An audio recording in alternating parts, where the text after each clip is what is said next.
Welcome everyone to another informative webinar. This is Craig Uden.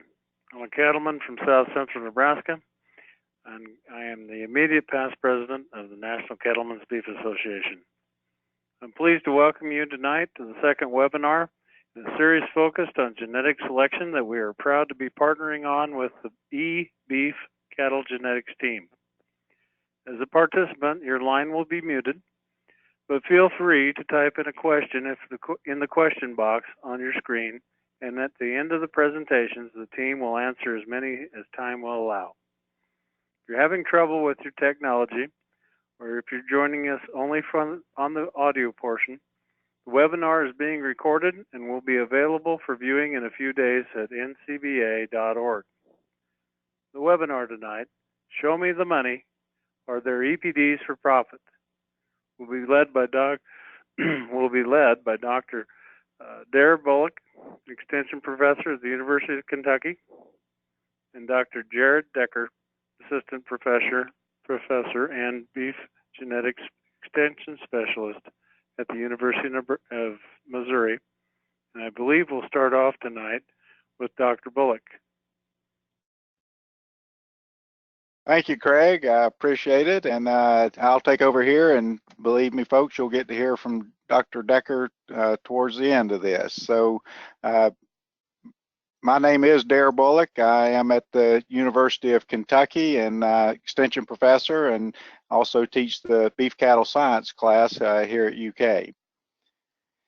So this is going to be a participation webinar tonight, and so for those of you that joined us back for Allison and Matt a month ago now for the first session of the webinar, you should be familiar with this, but in order to participate, you need to have a cell phone and just simply go in and type the number that you're going to type, or that you're going to send the message to, is 22333.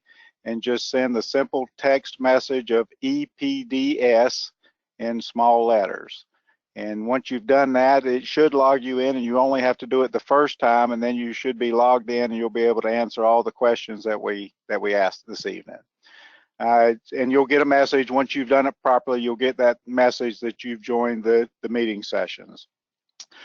So everybody take a little bit of time and do this. Now, opposed to how Allison and Matt handled it, we do have at least the first question is actually, we're going to do a word cloud, so you will have to actually type in a word for that one, but so just be prepared.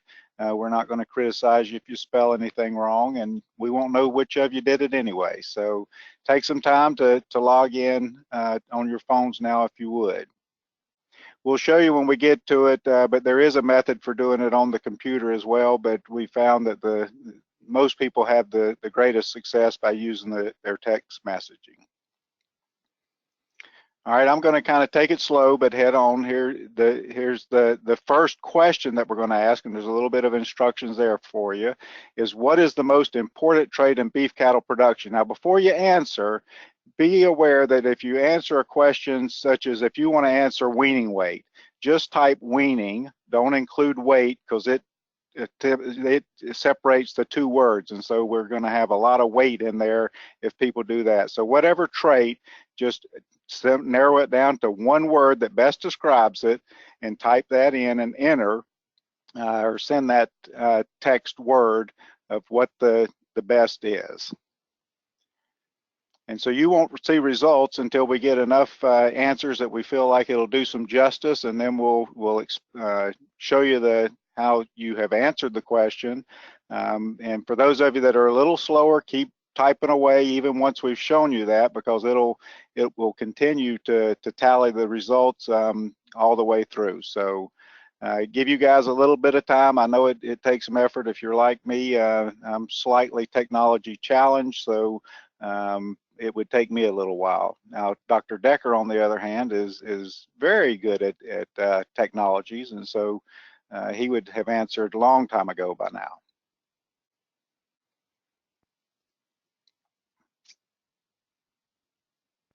All right, we're getting up in the 30s. Like to get a few more results than that before we expose it. So go ahead and type in your answers if you if you can. If you're on the web, as you can see, you need to go to polev.com/EPDs, and that will allow you to enter an answer that way.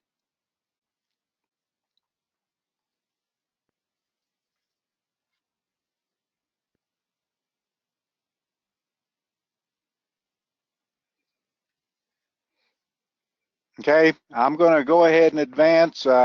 Keep typing if you need to, and as we go through this thing, I'm going to be a little bit quicker, so I don't want everybody holding on for too long. But let's see if I can figure out how to get, there we go. All right, have quite a few different answers here. It looks like that yearling is certainly one of the larger ones. Reproduction is one of the larger ones.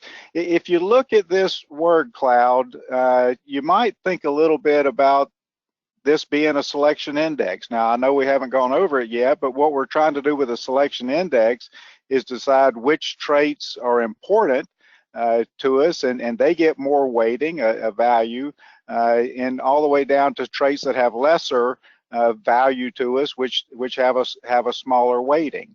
And so it looks like you guys feel like that fertility and reproduction and yearling weights are extremely important. And so I'm going to continue on and tell you what Dr. Decker and I feel like our answer is. And I see that some of you have it, but it's not the biggest word up there.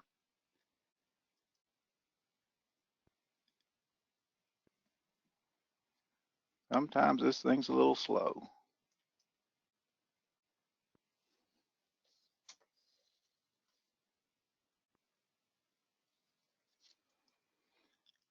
Well, Jesse, you may have to help me out. I can't get it to give me the forward error. Let me try what you told me to do before. How about that?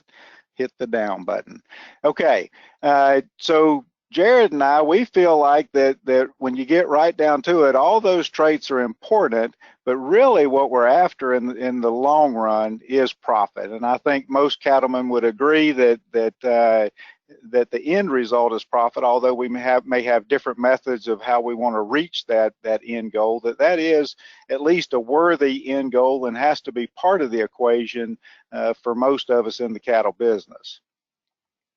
So the next answer that we would like to get from you guys is which selection tool, and you had your talk last week from Dr. Van Enenam and Dr. Spangler. So which selection tool is the best for trying to increase the yearling weight of your herd? That was an important trait for a lot of you guys.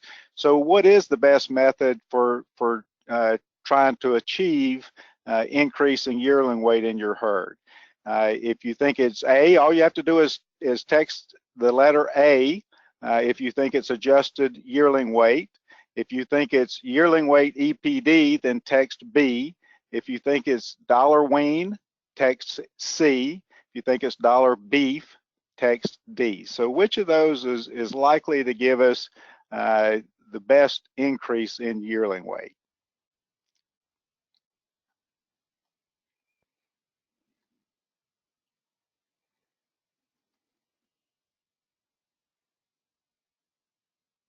All right, I'm going to advance on. Keep pushing your buttons if you're not there yet. Well, I shouldn't have done that, should I? I have to show you guys the results first. There we go. All right, so the majority of you did answer the question the correct way, and that is yearling weight. If you're going to single trait select, then the EPD for that trait is certainly what we would want to focus in on. Now, if we selected for dollar wean or dollar B, would we likely increase the yearling weight or just the adjusted yearling weight itself? Yes, it's a heritable trait, so therefore A, we would get results that way, just not as good as using B. Same thing, the yearling weight is certainly, or growth is going to be a component of dollar W and also of dollar B, so we could get we would get improvements likely in yearling weight, but just not as fast as single trait selection for yearling weight alone. Now, don't misunderstand that what I'm telling you to do is to single trait select, and it's the opposite of that, and we'll get into it. So as you can see, most of the breeds, or this is many of the breeds, not most, but we did list. This was a report that came out at BIF in 2016 from Keene and Tallman, and showing just from the mark data what the genetic trends have been for all the breeds. Now, these have all been adjusted. This is not just the cattle at mark, so it does account for true genetic trend within the breeds. And as you can see, for yearling weight, most all breeds have been increasing at an increasing rate. So growth has been a large component of all breeds. Now, for most of the breeds, EPDs didn't really come around till here in the early 1980s. And so we were making progress even prior to that. But once EPDs came along, you see a kind of a jump to how much progress was made. Now, you might look at Simmental up here, and their line is a little flatter, but look at how much more wean or yearling weight they came to the game with. And so as a breed, they didn't feel like they needed to increase, and so they placed their priorities in other areas. Some of the other breeds that started off on the lower end felt like they needed to increase at a rapid rate, and you can see that those breeds have. So what's happening with some of the other traits? Let's look at a trait like milk. Okay, milk is a much different picture. When you look at the milk EPDs, now notice that this only started in 1990, so it's not going back as far as we did with yearling weight. First of all, before we had EPDs, there was no real way to select for milk trends, and so most of the progress that has been made has been since EPDs have come into existence. Now you see these breeds like Gelbvieh and Simmental that started with a lot of milk, their genetic trends have actually been to moderate, whereas the breeds, the British breeds, and some of the other continental breeds, it has been a part of their selection program is to increase the milking ability. And so you see wide divergence at the beginning, whereas the breeds tend to be coming closer together as we go forward. And birth weight, now you can see here in the early before EPDs, and even once we got EPDs going, most breeds weren't paying any attention to what was going on with birth weight. Now Simmental was probably the exception because they started off kind of heavy on that end, as well as Charolais, and you could see an immediate kind of downturn. Whereas the British breeds, they were going for all the growth and not really paying a lot of attention that was happening to birth weight until it got into some trouble. And then we see negative pressure on birth weight after that, and now we tend to use more of the calving ease as opposed to birth weight, but still for the same purpose, so that we can hopefully be providing bulls that are going to give us increased or improved calving ease. Excuse me. So let's look at what we really need.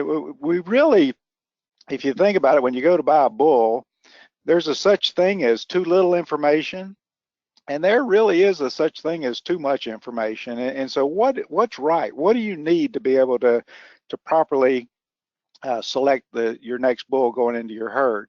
And here's an example of a Hereford bull that probably not enough information for what we might need. It doesn't even have the calving ease EPD in here, or calving ease maternal, which for a lot of people, those are important traits. And there are other traits that aren't even being included. Now, give them credit. They included most of the major traits that people are interested in, and actually a couple of the index values, but probably could use a little more information before trying to make a selection decision on that bull. Here's another example kind of on the other end. I dare anyone to find a missing piece of information within this particular ad. Now, I'm not saying that's wrong. I think that there's a lot of people that do want to see as many numbers as they can and make their decision as informed as possible. But for most, particularly commercial cattlemen, within that group of information, there's probably not but 3 or 4 numbers that really make an impact to any one producer. And so now, is it the same 3 or 4 numbers for everybody? No. And so that might be the reason for it putting as much information in here as possible, but probably could have done with a little less. And the third example probably hits kind of in the middle there, trying to give as much information as possible for the traits that most people find important, and also even adding some information like where the bull ranks within his breed for particular traits, and some ease of selection, like trying to categorize maybe where a bull falls for some of the different major categories that somebody might be selecting for. And so I'm not saying that there's a right or a wrong. You as a beef bull buyer has to make that decision, but communicate with your provider and make sure you're getting the information that you need, but don't feel like you have to use it all either. So why do we talk about selection indexes? And I like to include in there, a lot of times they're just called selection indexes, but they are truly what we see in the industry today are economic selection indexes. Now, you can make an index based on anything, but what's important is that we're talking about utilizing the economic factors to put together the best bull possible. So EPDs, as you all know, are expressed in pounds, percentages, centimeters, whatever the trait is, it's in the unit of measurement for that trait. And we as educators have done a very good job over the years, I think, since EPDs have come out and have become well established in the beef industry, of telling you guys how you can change your production traits. But we haven't done a very good job of telling you whether that's going to make you money or not. And that is the purpose of these selection EPDs, selection indices. Selection indexes are expressed in dollars. Now, you're going to hear Jared and I talk about profit tonight, and technically, it's not necessarily profit. It's really net returns is what we're talking about, because the word profit has to mean that net return comes out on the positive side, and we all know that doesn't always happen, but we're positive thinkers, and so we're going to think of it and refer to it in terms of profit tonight. And so how they work, EPDs work, is it's a combination of the EPDs that are important to a particular scenario, and they're weighted based on their economic importance to that particular scenario. So what is an index? Well, basically, that's the math behind what a selection index is. And so it is an economic weighting, and I'm going to go ahead and put the next one up there because really probably needs to be talked about first. First, when developing a selection index, you have to determine what traits are important to that scenario. And so each index is based on some different values, like how the cattle are going to be marketed, how the cattle are going to be managed. That is a part of determining that selection index, and Dr. Decker is going to talk more about that later on. So first you have to decide what traits have some sort of economic relevance to that particular scenario. So there's got to be a revenue stream of some sort, whether that's a cost or whether that's an income. And some traits, that's going to be both a cost and an income factor involved, and we'll talk more about that. So you take the economic weighting for that particular trait and multiply it by the EPD, and then add all of those values together. And what you come up with is an actual expected dollar difference between the bulls. So as an example for a selection index, this is just a completely made up one, so don't go home and use this index. It is meant for nothing but for the purpose of giving you an example for tonight. So with this one, the multiplier is the value of 2 times the units for calving ease direct EPD. For weaning weight, it's just a 1.5 times that value, and 0.25 times the value for milk. And you might say, well, milk should be higher than that. It's important. But you have to remember that particularly a trait like milk is one of those that has, it does have an income stream, but there is also a pretty significant cost to milk as well because of the increased maintenance and also increased production for that milk. So it's a trade-off between the positives and negatives of milk is why it usually doesn't have as high a factor. So let's look at Bull A, and when you look at his EPDs, he's a 7 for calving ease direct, a 44 for weaning weight, and a 12 for milk. and his selection index, when you plug it in, is $83. Bull B is different. He's a 10 for calving yeast direct, a 35 for weaning weight, and a 14 for milk. So for 2 out of the 3 traits that are included in this index, bull B is the superior bull. But when you plug in the values, it's actually bull A that has a $7 per calf increase in value. So that bull's calves, through the scenario that this this index was set up for, should have an increased value of $7 per calf. Okay, and so that's as simple as EPDs are. Now, there's a lot more science that goes into determining what those economic factors are and what traits should be included, and really you have to build that index, but based on a particular scenario and some assumptions about marketing and about the management and environment those cattle are going to be raised in. So why selection indexes? Well, first of all, they're profit motivated. So if profit is your biggest motivator, then indexes are going to help you to get there.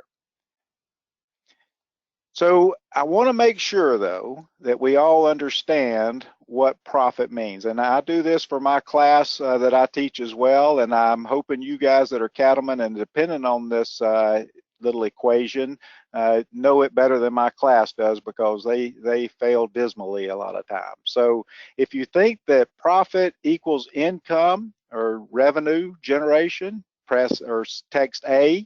If you think it's cost minus income, text B. If you think it's income minus cost, press C. And if you think it's performance plus salvage minus death loss, then text D. Now remember, as I said before, technically we shouldn't say profit equals, it should say net revenue, or in this case, but you guys understand where we're coming from. So see what we come up with here.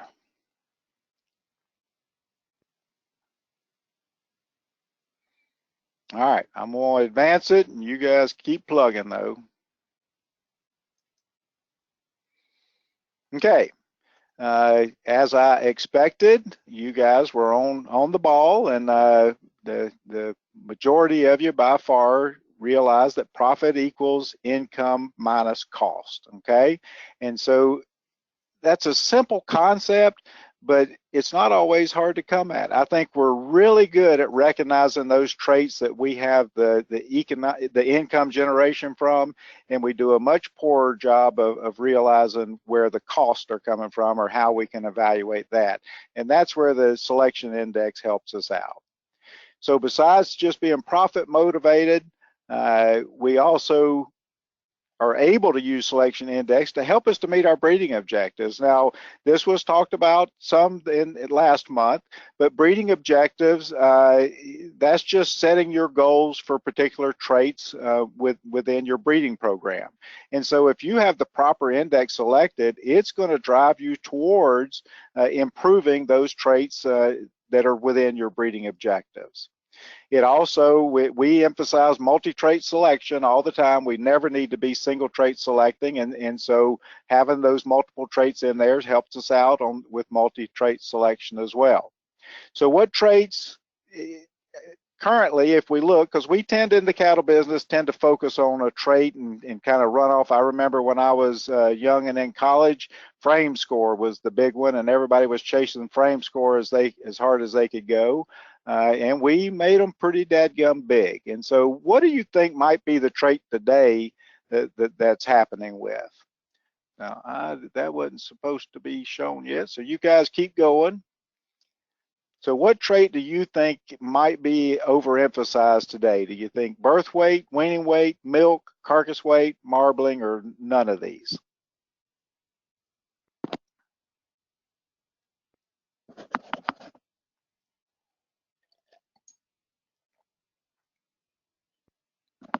All right, once I start getting much over that 30, I'm going to head on. So you guys keep typing it in though, and it'll change if you add more results.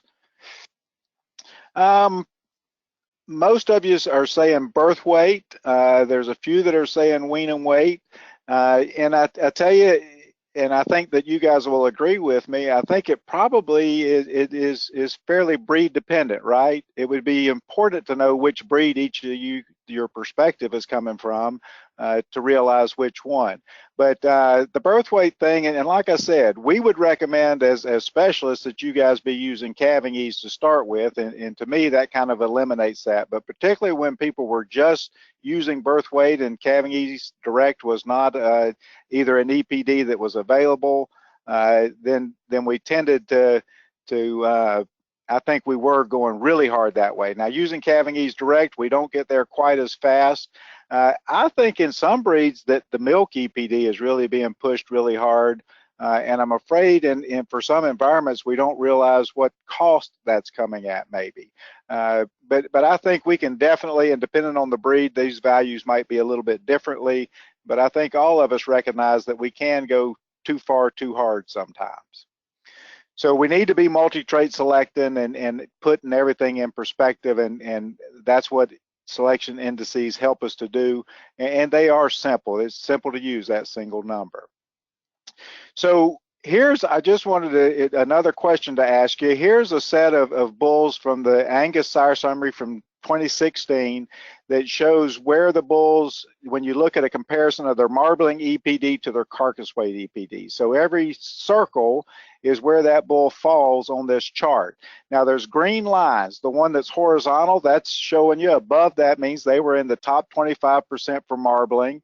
And to the right of the green line means they were in the top 25% for carcass weight, okay?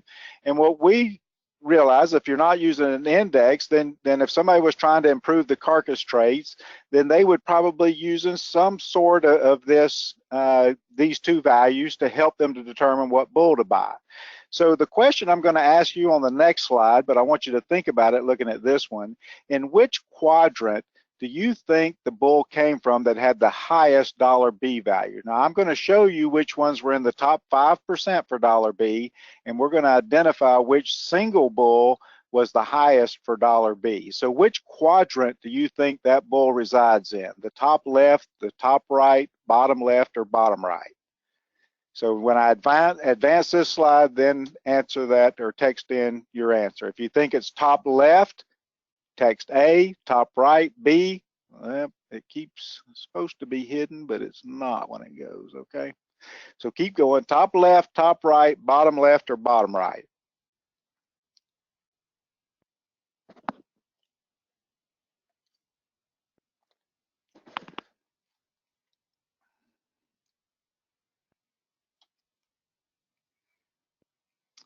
Well, there's the, oh, that wasn't supposed to happen like that. Let me do this.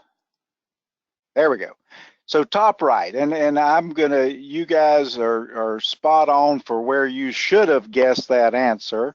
But the funny thing is that that's not where that top bull resides. And so when you look at this, you see that that bull was actually in the bottom right quadrant, just barely missed the mark for being in the top 25% for marbling.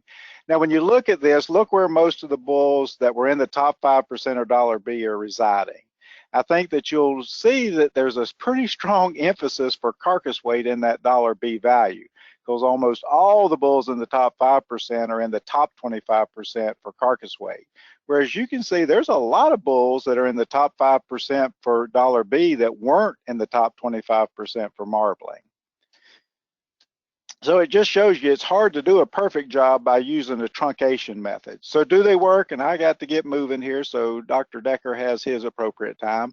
Well, if you look at this data from the Hereford Association, it's showing what was happening because even though the BMI, the Baldy Maternal Index, didn't show up until 2005, and so I can show you how much improvement they've made to that trait since 2005. That's here.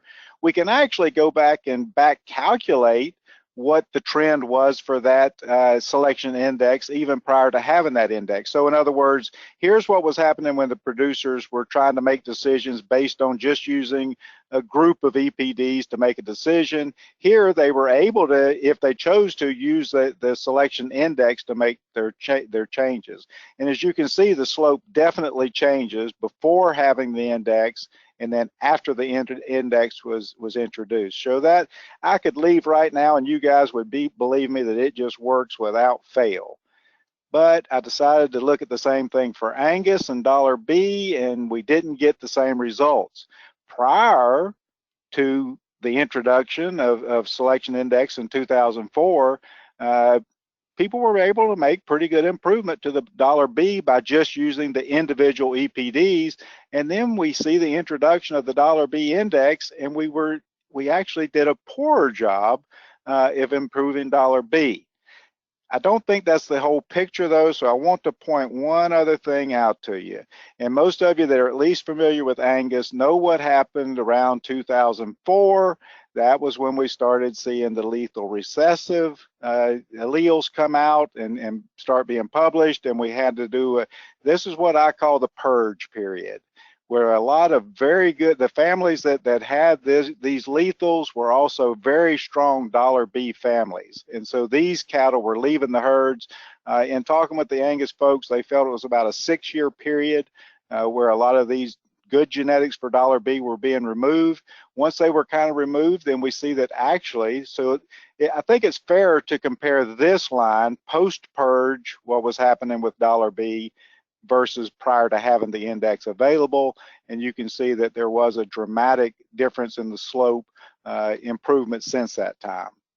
Another way to convince you guys that it's true, a study that was done and published back in January of 2017. This was a field test done by a couple of Angus ranchers and in cooperation with Zoetis in looking at a field test. And so they looked at a group of bulls and these are the steers or the heifers actually of these bulls, and looking at $B values. And you can see that based on the $B values of the sires and dams of these cattle, the heifers in this case, there was a $1.41 different versus $141 versus $47 in terms of these cattle, in terms of the low $B group and the high $B group. And so based on expected progeny differences, we would expect the value difference if you went and slaughtered these animals, the two different groups of animals, to be around $187, okay? And so my question is, and some of you may have read this trial, do you feel like that by looking at the $B, did it, in terms of trying to predict the profit, did the $B prediction outperform reality, or did reality outperform the $B? So if you think that $B was outperformed it, then press A. If you think that it underperformed, then press B. So in other words, did they get less than 187? You would press B. If you think they got over $187 or so, then press A.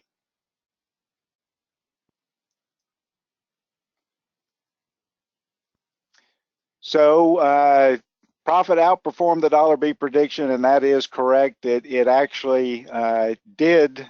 The prediction was 187, and they saw an actual difference between the two groups of calves to be closer to $215. So another example that even these values are pretty close. I mean, the selection index, just as EPDs, it's not a perfect science, and so we don't need to think of them that way, but it does really and truly help us to get to that point we need to do and improve our ability to make selection decisions.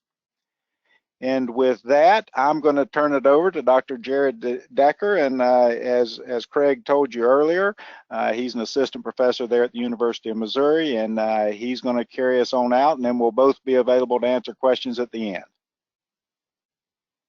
It's all yours, Jared. Thanks, Dare. Appreciate that. So first thing, we want to talk about in my section is what's actually available in terms of selection indexes.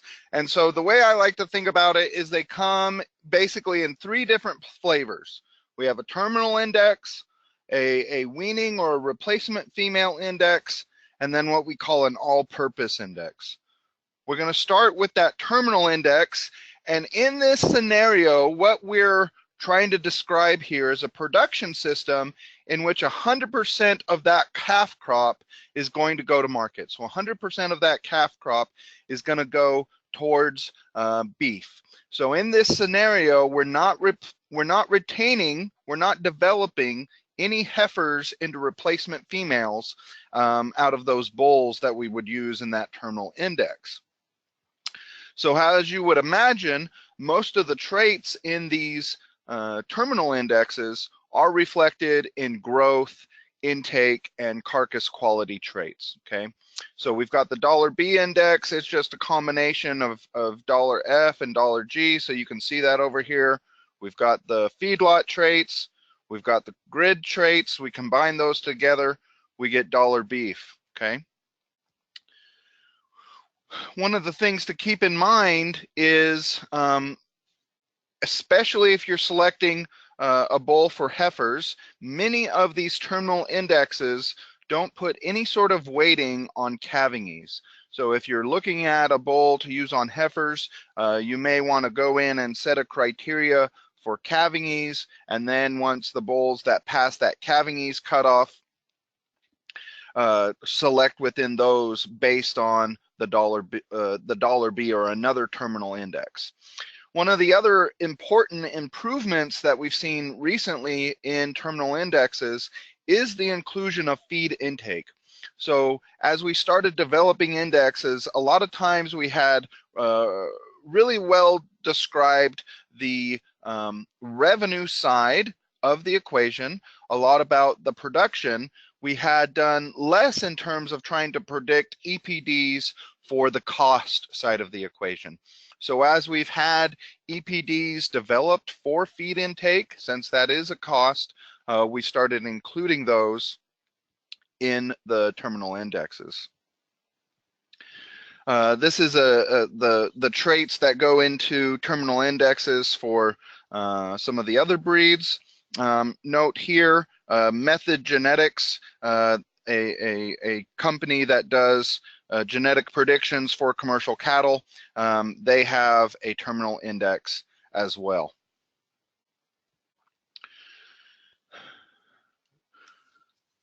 So we've already talked a little bit that, especially if you're looking at breeding heifers, be careful about whether or not calving ease is in that index. This is also important if maybe you have smaller mature cows and want to make sure that you're limiting those calving ease problems. We're seeing intake being integrated into these indexes more and more, but again, sometimes we just don't have the trait production data to create a feed intake EPD. So the second kind of class of indexes we'll talk about are these weaning and replacement female indexes. These are, of course, targeted for commercial cow-calf production. The assumptions here are that these calves are going to be marketed as feeders at weaning. And we're also assuming that there's going to be replacement heifers developed from the calves of the bulls or the females that we're using that index for. So these are the traits that go into several of the common weaning and replacement indexes. One of the things that you should note is calving ease maternal is probably underrepresented in a lot of these, especially if we're thinking about genetic merit for females coming into the herd and trying to reduce the female side of that calving ease equation. The other is fertility, whether that's heifer pregnancy or stayability. A lot of these indexes, we haven't done a great job of describing the genetics for fertility. Here in the $wean index and the Method Genetics MPI index, we do have maternal weight, which helps us get a handle on maintenance cost of those cows, but in a lot of these indexes, that's lacking as well.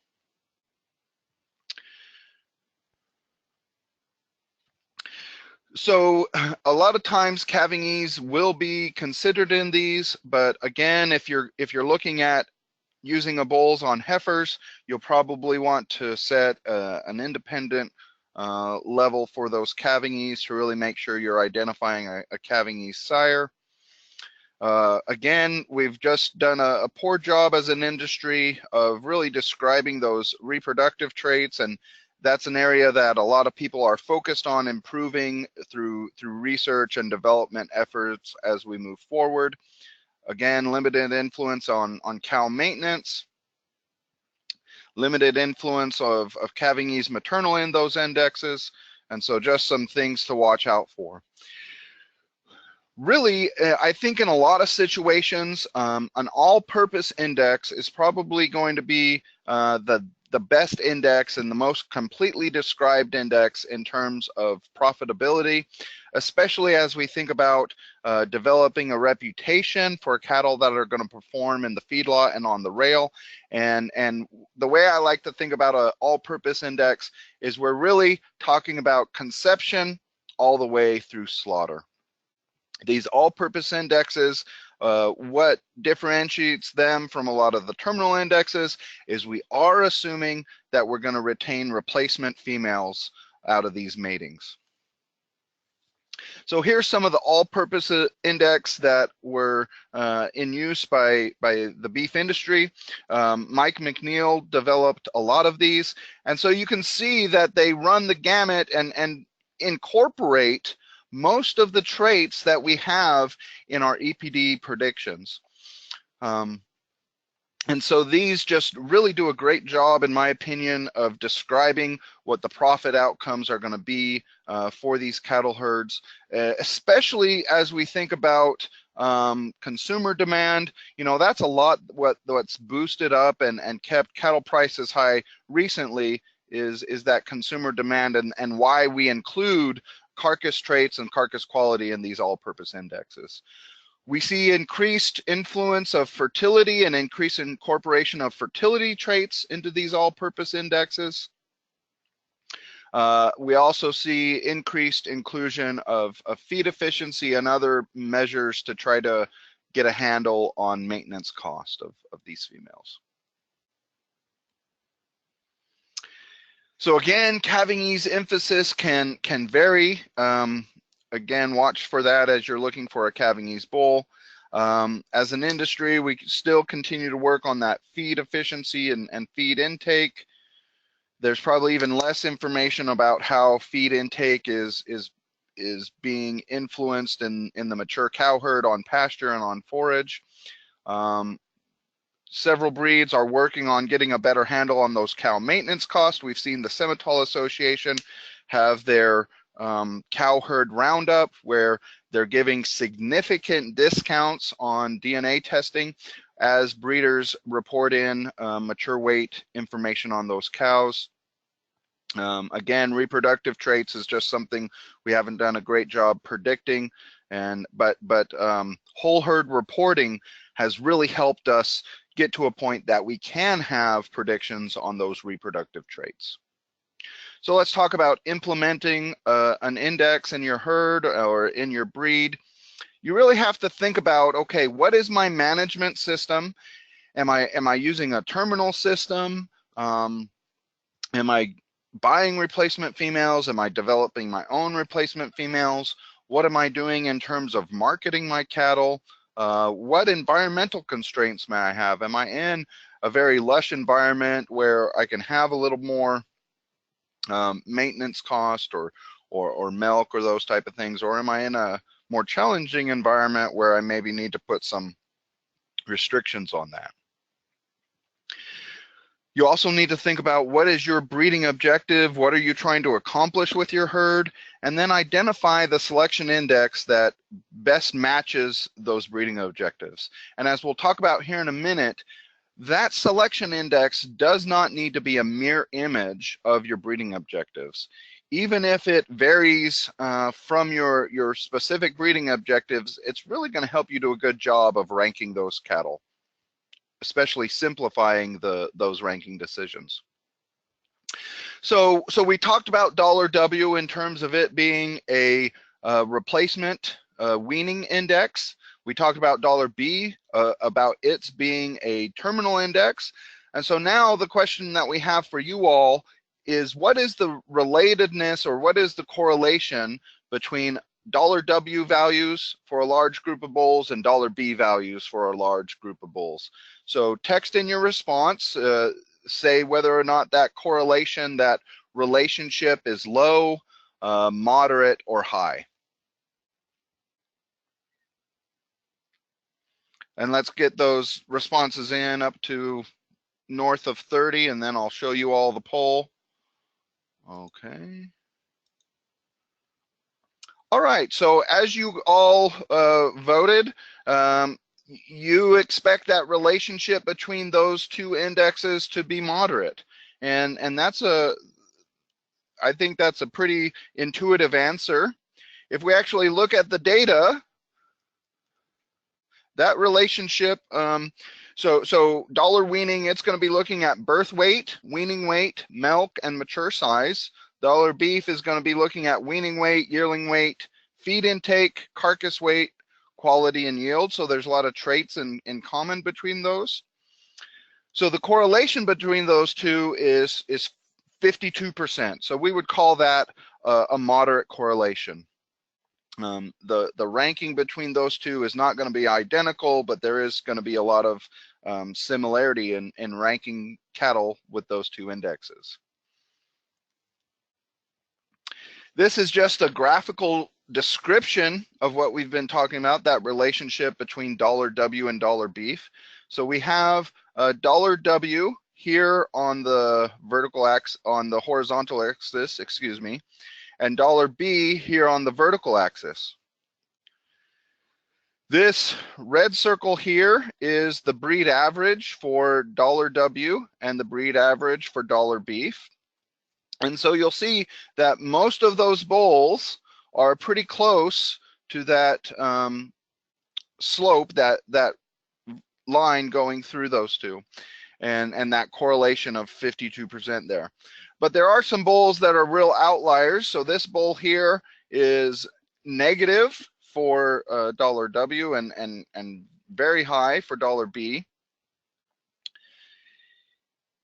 And so he's a negative $2.78 on $W, $172.25 on $B. And so we can find these exceptions to bulls that don't line up. And you can do that with a lot of different traits, whatever it may be. You can find those bulls that maybe don't line up exactly as the correlations would say, and we can use that to our advantage, especially as we're looking at antagonistic traits. So be cautious of traits that are in the index that don't really influence your specific production system. Make sure those don't get out of alignment with what you're trying to accomplish in your herd. Let's say the index has a positive weighting on milk, and you really want to moderate milk or moderate mature size in your herd. But here's one of the things that really came out, and this was one of the things that Larry Keenan talked about at BIF, is you really don't want to make sure that you're sitting on the sidelines with these indexes. They're really going to help simplify things. They're really going to help the consistency and the accuracy of your selection decisions, and they're really going to help you avoid that single trait or that inconsistent selection objectives. And so even though the index is not 100% perfect, it's still going to be a very valuable tool for you. The other thing that we really want to impress upon you all is that these indexes really are robust. We're going to talk about this in two different ways. One, we're going to look at the Herd Builder All-Purpose Index from the Red Angus Association of America. And what they've done here is they've taken Herd Builder And in a second analysis, they've removed a trait or a couple of different traits from that herd builder index. So they've completely removed that trait from the index, and then they've looked at that correlation, that association between those two different versions of the index, the complete index and the index missing a trait. And so if we remove calving ease from the index, the correlation is still very high, 97%. If we delete weaning weight and average daily gain, still very strong, 93%. If we delete carcass, it's still at 99%. If we delete carcass and the feedlot, now we're starting to drop a little bit into 89%.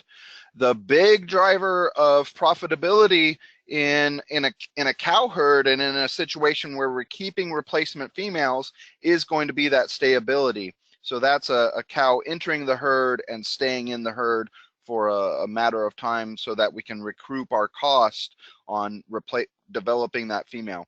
So if we delete stayability from the herd builder index, the correlation goes down to less than 75%. But in most situations, even if we just delete a trait from the index, the rankings are still very robust. So again, just emphasizing that it doesn't have to match perfectly.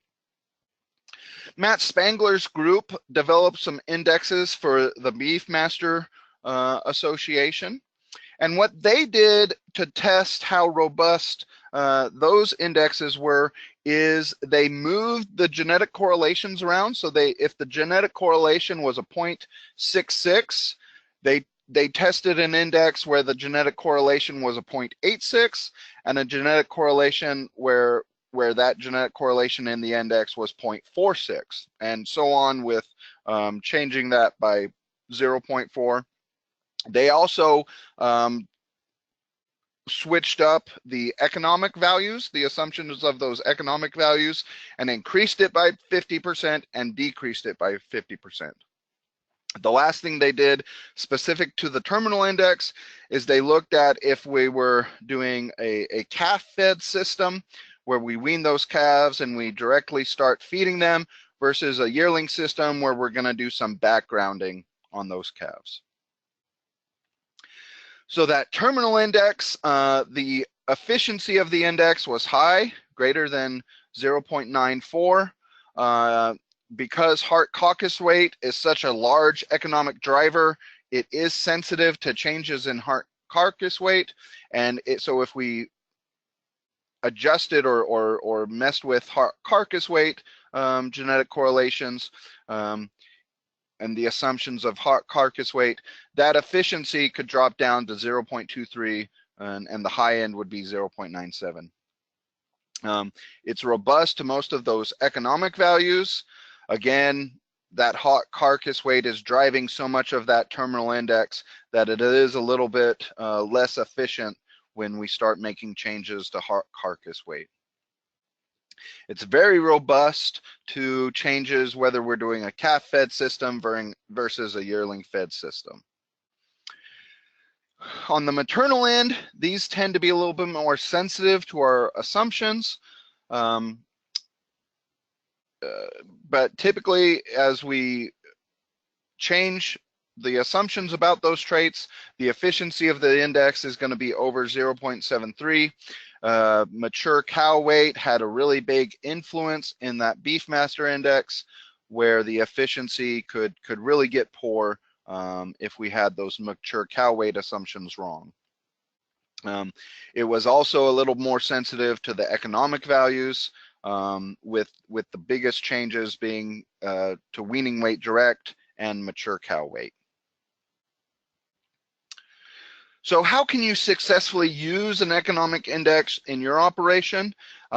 It's important that you identify the index that's going to match your system, and if you have some traits that you really need to improve upon, you can set criteria for specific traits, and then for the bulls that meet those criteria, use an economic selection index to rank those. And one of the things that is important that we understand in an index is there's some that when the value reaches a certain threshold, we have enough production for that trait. So the example we've given you here is we're back to an index that's similar to that first kind of cartoon index that Dare talked about at the beginning. So we've got bull C over here, calving ease of 7, winning weight of 40, milk of 15, gives us an index of $78. We've got bull D, index of calving ease, excuse me, of $15, winning weight of 35, milk of 11. He's up at $85. A lot of that is driven by his superiority in the calving ease trait. But if we say, let's go to a threshold model, so anytime you're above a 10, you're going to max out the amount of credit we're giving you for that trait. If we do that, then his economic value drops down to a 75. So it's just a way that if we have a trait where enough is good enough and we don't need to chase extremes, we can use that threshold in our index and help rank our cattle a little better. So let's talk about take-home messages. These indexes are really going to be simplify that information. You know, if we think about that one bull sale catalog where it had every piece of data ever imagined to collect on that bull on the sheet, you get to the point where it's kind of information overload. The index has all of that information boiled down into one number, and that number is helping you to predict profit, which really is our goal as cattlemen. It's also going to be available for marketing systems that are common in the beef industry. But you're going to be more comfortable with it if you know what's in the index for the breeds that you're using in your herd. And a simple way to do that is simply to get on the Breed Association's website where they have the definitions of the traits. They'll typically have a definition of what is included in that index. If you're not satisfied with that, you can call a Breed Association rep or an extension specialist, and they'll help walk you through what's actually going into that index. And the last thing is we can tug and pull and twist on these indexes, and they're going to give us very consistent answers into which bulls are superior and we should be including in our herd.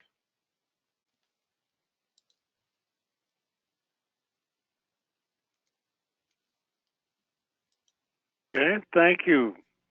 Thank you, Jared, and thanks to both our presenters for a great session tonight. NCBA is all about delivering valuable content to its members and the industry, and the e-beef team has certainly helped us achieve that goal tonight.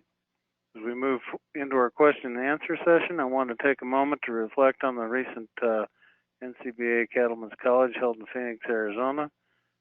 There was about 1,000 participants in that. For those of you who attended, you know what great speakers and sessions were there. And you will receive an email with a link to view all the recorded sessions. For those that did not or were not able to attend, check out the Cattlemen's College tab at beefusa.org. For a small fee, you can view the sessions in their entirety as well. And don't forget to sign up for the next webinar in the series, The 4 S's of Crossbreeding: Simple, Structured, Successful, and Sustainable. Registration will open tomorrow, February 23rd, at beefusa.org. Now let's get to the questions. Thanks again tonight for participating in a wonderful webinar that was very enlightening. Thank you.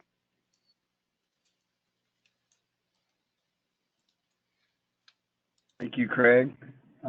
Just want to introduce myself. My name is Jesse Fulton here at NCBA on the producer education team. Right now, we're going to get to your questions with Dr. Bullock and Dr. Decker. So if you would, just chat in your questions and I'll moderate those to our presenters.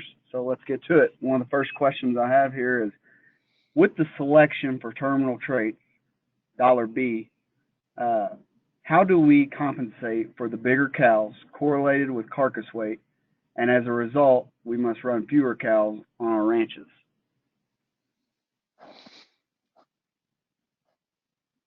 So personally, I think one of the traits that's probably the most underutilized in beef cattle selection are those mature weight or mature height EPDs, probably mature weight being the more important of those two. And so if you are in a situation where you're developing your own females and you're doing something in terms of retaining ownership in the feedlot, or really trying to improve your reputation as a cow-calf producer, where you're using $B, you also probably need to be looking at $W, because $W will be putting weight to decrease the mature weight of your cattle. So just like we've increased growth in terms of weaning weight and yearling weight, but at that same time decreased birth weight and improved our calving ease, we can do that same improvement on the other end of the growth curve, where we can increase the yearling weight and the carcass weight, but try to bring that mature cow weight down. So it's just making sure that we're putting the selection pressure on the places where it needs to be. So if you're running into problems where you've been using $B and you feel like you're getting your cows too large, just start looking at that $W index and also looking at the mature weight EPD as well. Dare, do you have anything to add to that? Yeah, let me add just a little bit, and I don't want to be critical, my friends at Angus, but you will notice that Angus is one of the breeds that doesn't have an all-purpose index, and I think that basically if they had an all-purpose index, it would be like Jared's talking about. It would basically be putting that $B and $W together in the appropriate weightings, so that you could, and it would do that. It would help you to still maintain that profit driver, which is that carcass weight, and at the same time help you to modify that mature weight. Now, in nature, do those things move together? Absolutely. That as you tend to put on more carcass weight and you keep back heifers, you're inevitably going to, over time, increase your mature weight of your cows. But there are, just as with any other antagonistic genetic or correlations that we look at, there are bulls that will do both, that will give us both the high carcass weights, but also help us to moderate mature cow size at the same time. And getting those bulls identified is what would try to do with more of an all-purpose index. If you are involved in the Angus breed, I would encourage you to contact your favorite member of the Angus Association board and encourage them to move forward with the launch of an all-purpose index. All right, that's great. Next question is, can you go in a little more in depth on the dollar energy? How does that address your comment on cost of inputs? You want me to start with this one, Jared? Sure. The dollar E index in and of itself alone, in my opinion, has very little value, because it's pretty easy to find a very good dollar E bull. Pretty much you take the growth and take the milk out of them, and you've got a high dollar E, and that I don't think anybody thinks that that's probably the answer we need to be striving toward. And so the reason you don't see a whole lot of emphasis, I think, played on dollar E is it does go into the other indexes that Angus has, the dollar W index, because it is doing that. It does realize that there's a cost to milk and there is a cost to growth, and so it helps to balance that out within that dollar W index, so that in the appropriate, as I say, in the appropriate. So it was basically a joining of the dollar energy as well as the other production traits to give us that balanced index of dollar W that we're looking for. Yeah, the dollar EN probably has limited use. I went to college at New Mexico State, and they had an Angus herd there on the desert, and so they did look at dollar EN and try to identify those bulls that would kind of minimize maintenance as much as possible, but they were also in a really challenging environment. All right, real quick, I'm going to take a step back here for one question. How is an index derived? There's methodologies. I mean, it actually indexes have been around for a long, long time. I think it was the 40s is when it was first kind of proposed in the livestock industry, and has been greatly adopted by the poultry and the swine industry. We've been very slow to adopt it in the beef industry, and actually the dairy industry has done a fantastic job too. But we're trying to catch up now. But basically, when you look at it, it's doing that very thing. You have to come up with some assumptions, and I'm talking about things like management and marketing there. You have to decide kind of what your feed costs are going to be, and they're estimates based on the best information we have at the time and what we're expecting to happen to cost over the next, say, 5 to 10 years, when those animals are going to be productive animals. And so that's part of it, is identifying what we think those market factors are going to be, which traits are important, or in other words, have some sort of a revenue stream, whether it's positive or negative. The traits, we want to pick the traits that are going to have a major impact on that revenue stream. And then it's the matter of just balancing out what the value is. So think about a trait. If you're selling backgrounded calves and you're wanting to develop a selection index for doing that, there are some traits that we know that are going to be important. We know that calving ease direct is going to play a role there, because if we use just the highest growth bull out there, it might kill half our cows with dystocia or calving problems. And so we know that there's going to be an economic value there. You have to use the methodology then to determine at what level that value is going to be. And then if you're selling backgrounded calves, you figure that from an income standpoint, yearling weight's going to be a huge driver on that. And it's going to be pretty close to the multiplier there is going to be pretty close to market price, or what our expected market price is going to be, because for every pound we put on that yearling calf, it's going to add another $1.25, $1.30, $1.50, whatever we expect that price to be. And so that's likely that multiplier is going to be pretty close to that. But it gets trickier with things like fertility, when maintenance, some of those traits. But there is some strong theory behind it, and the developers are having to make their best assumptions possible, and then developing the index based on those assumptions. And it is changing over time. And as changes come about, your associations are making those necessary changes as they come. I guess the only thing I would add to that is, basically, as you design an index, the question you have to answer is, if we leave all the other traits constant and we change one trait by 1 unit, what's the economic value of that? What is the weighting we need to put on changing that one trait by that 1 unit? And so what they end up doing is doing lots and lots of computer simulations to get to that answer and get to a solution where we can figure out what those weightings need to be. But as we talked about tonight, even though that process of designing an index can be a little difficult and time consuming, they are really robust. So even if we get things slightly off in that design process, that index is going to still be very robust, be very strong, and rank those cattle the way they need to be.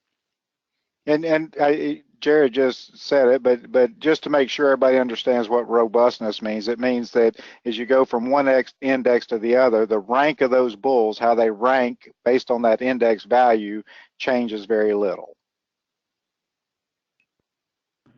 All righty. For another question here, if anyone was at our Cattlemen's College or watches any of those videos, you'll see that we really focused on cattle structure this year. So the question is when will we be able to add a structural hoof scoring EPD to one of these more maternal indexes to help account for another cow calling factor?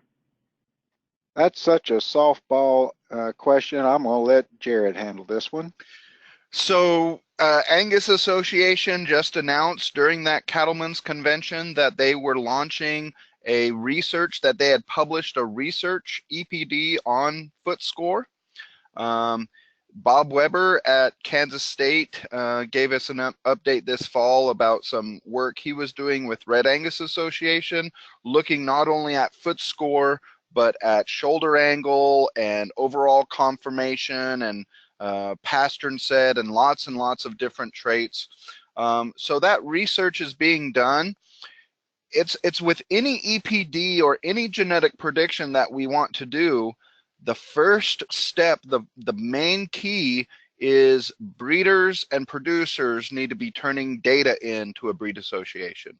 So as soon as we get to a point where breeders are taking the time to collect and report that data, we'll have EPDs for those things.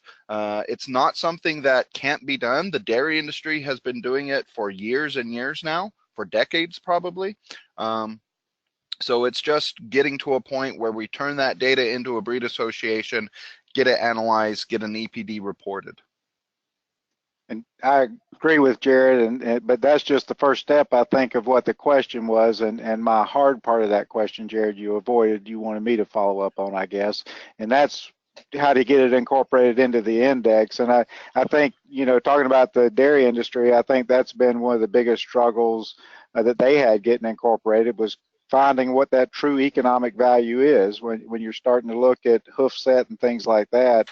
It really is hard to get enough data, I think, Jared, in to come up with what that value is. I mean, does it reduce the productive life of that female? If we could get some hardcore data to say, okay, this hoof structure versus another is going to reduce her productive life by X years or fraction of a year, then we can get at some values. But man, getting at that data and the true economic value is going to be hard. So I think you will see the EPDs in the near future.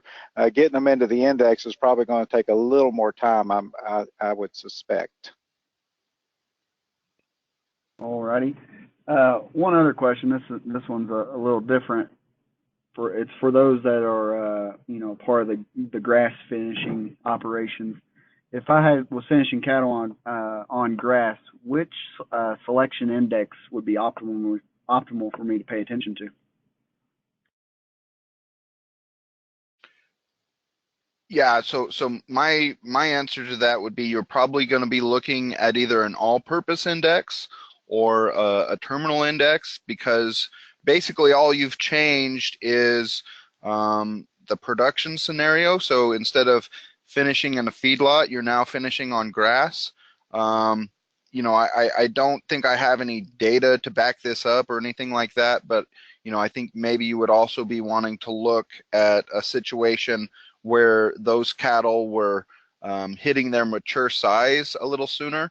So maybe you want to put in some emphasis for your herd on smaller mature size.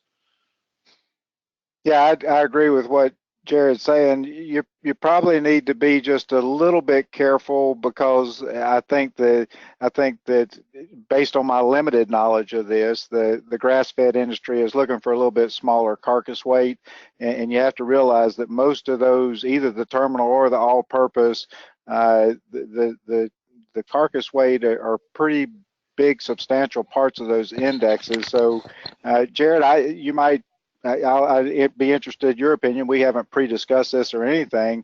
This might be one of those situations where you might be cautioned maybe a little bit away from the indexes and look at those individual values maybe more, because it doesn't match quite as well. And that would be my general reaction. Jared, what do you disagree with that?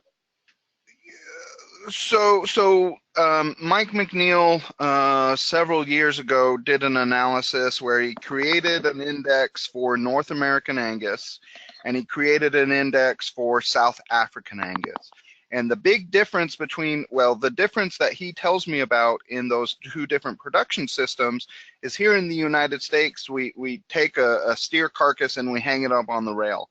There in South Africa, the steer has to be small enough that a man can pick that carcass up on its back and physically carry it around on the kill floor. So in terms of mature size, there's some pretty big differences. And even with those big differences in those carcass sizes, the correlation between those two different indexes was somewhere between 60% and 70%, depending on some other assumptions you made. So, you know, I think if you went in and looked at one of those either all-purpose or terminal type indexes, you would just want to be very careful in terms of what you were looking at in terms of mature size, so that those cattle just didn't keep growing and growing on grass, that they would actually reach that mature size and start laying down some fat. Artie, I think we have time for just one more question. Which indexes are becoming the most favorable in the industry, specifically for those in the seed stock sector for sire or semen breeding? Is there any specific index that producer would need to focus on?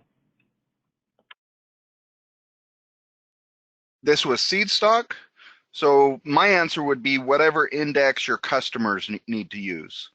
Whoever whoever is buying your females, who's ever buying your bulls, whatever index they need to be using and whatever index is going to make them successful, that needs to be the index you're focusing on. I agree with that wholeheartedly. I think when you look at the number of indexes that are out there, you see by far the majority are terminal indexes, and there's a real easy answer to why that's the case, and those are the easiest. A terminal index is much easier to develop than an all-purpose or a maternal type of an index. Now, when you start talking about which ones are probably more beneficial, I think that probably most producers would get more benefit out of that all-purpose index because I think the majority of cattlemen in general do keep back their own replacement heifers. Being in the Southeast, I would like to see a few more indexes that were more like, say, the $W that did focus on marketing calves prior to slaughter to you know, that would be better descriptive of how a lot of the cattle in the Southeast are marketed. For the betterment of the industry, I think Jared and I would both agree that the all-purpose index is the best by far. When you start looking at specific production systems, then you have to sort of be making some other choices. All right, I think that's all we have time for tonight. For those of you that are still on and that we did not get to your question, we have those questions saved, and we have your email saved from when you registered. We will pass those questions along to our speakers to get those answered for you. Just as a reminder, this is being recorded. Will be available tomorrow if you need to go back and rewatch. And don't forget to register for our next webinar on March the 22nd with Dr. Weber and Dr. Roth. Gentlemen, thank you for joining us tonight. We greatly appreciate it. Thanks a lot, Jesse. We appreciate the partnership with NCBA. I can tell you that ebeef.org is benefiting a lot from this, and everybody go check out our website as well at some time if you would. I think there's a lot of information there you could benefit from. Thanks, Jesse and Josh. Thank you. You all have a great night.